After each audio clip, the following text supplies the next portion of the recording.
আসসালামু আলাইকুম রহমতুল্লাহ। চলেন ঘুরে আসি বাংলাদেশের সবচেয়ে বিখ্যাত মুঘল স্থাপনা লালবাগ কেল্লা থেকে।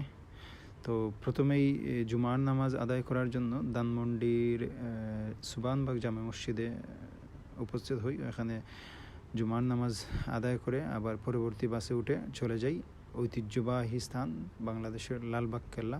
এটা বাংলাদেশের সবচেয়ে বিখ্যাত মুঘল স্থাপনা। প্রায় 18 একর জায়গা জুড়ে বিস্তৃত এই দুর্গ প্রাসাদ নির্মাণ শুরু হয়েছিল 1678 সাল মুঘল যুবরাজ মোহাম্মদ আজমের হাতে। উদ্দেশ্য ছিল ঢাকাকে মুঘল শাসনের শক্ত ঘাঁটি হিসাবে গড়ে তোলা।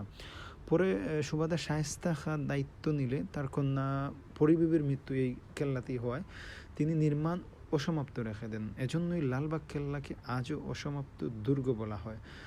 এর ভেতরে 3টি প্রধান স্থাপনা আছে: দেওয়ান ই আম ও হাম্মাম কমপ্লেক্স, পরিবিবির সমাধি আর ত্রিগুম্বুজ মসজিদ। এছাড়াও ফটক, প্রাচীর, ফুয়ারা, ট্যাঙ্ক ও উদ্যান ছিল এর অংশ।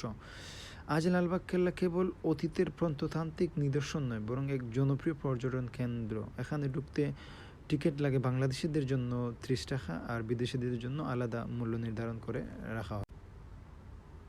বর্তমানে এটি প্রত্নতত্ত্ব অধিদপ্তরের তত্ত্বাবধানে সংরক্ষিত।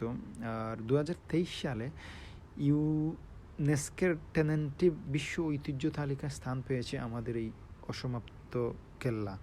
লালবাগ কেল্লা ঢাকার গৌরবের অতীতের প্রতীক এবং আজও হাজারো দর্শনার্থীকে আকর্ষণ করে চলছে এই কেল্লা।